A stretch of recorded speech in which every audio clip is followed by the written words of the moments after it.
Refresh your job title. আমরা যখন শুনি কারো job title head of supply chain, head of marketing, or assistant manager HR or finance, এই job টাইটেলটা শুনে আমরা আসলে কী বুঝতে পারি? সে কী করে সেটা কি বোঝা যায়?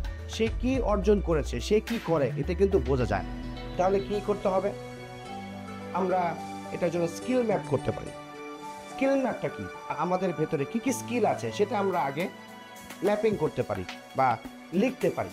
যেমন হতে পারে আপনি freight optimization specialist, inventory optimization specialist, inventory ফোরকাস্টিংয়ে আপনি দক্ষ, লজিস্টিক্স ডিজাইন আপনি ভালোভাবে করতে পারেন, আপনি ডেটা অ্যানালাইসিস করতে পারেন, আপনি বিটুবি সেলসে ভালো, আপনি হায়ারিংয়ে ভালো, আপনি ইন্টারভিউইংয়ে ভালো, আপনি ফাইন্যান্সিয়াল কস্টিংয়ে ভালো।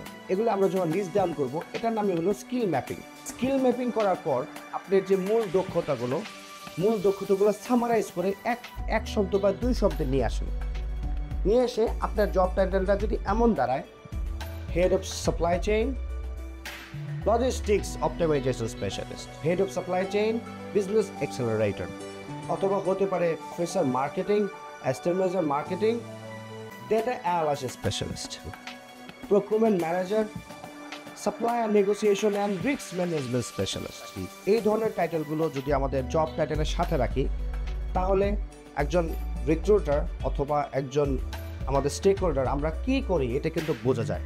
এক এক প্রতিষ্ঠানে কিন্তু এক এক ধরনের জব ডেসক্রিপশন, আমরা কী করেছি এটা শুধু জব টাইটেল শুনে কিন্তু বোঝা যায় না। এটার জন্য আমাদের এরকম করে স্কিল ম্যাপিংটা সামারাইজ করে আমাদের টাইটেলের সাথে যদি আমরা ব্যবহার করি, তাহলে আমরা নিজেদের ভিজিবিলিটি আরও বেশি বাড়াতে পারবো, আমরা অন্যান্যদের থেকে নিজেদেরকে আলাদা করতে পারবো। আপনি একজন প্রবলেম সলভার, আপনি একজন লজিস্টিক্স মাস্টার, সেভাবেই নিজেকে উপস্থাপন করুন। ধন্যবাদ।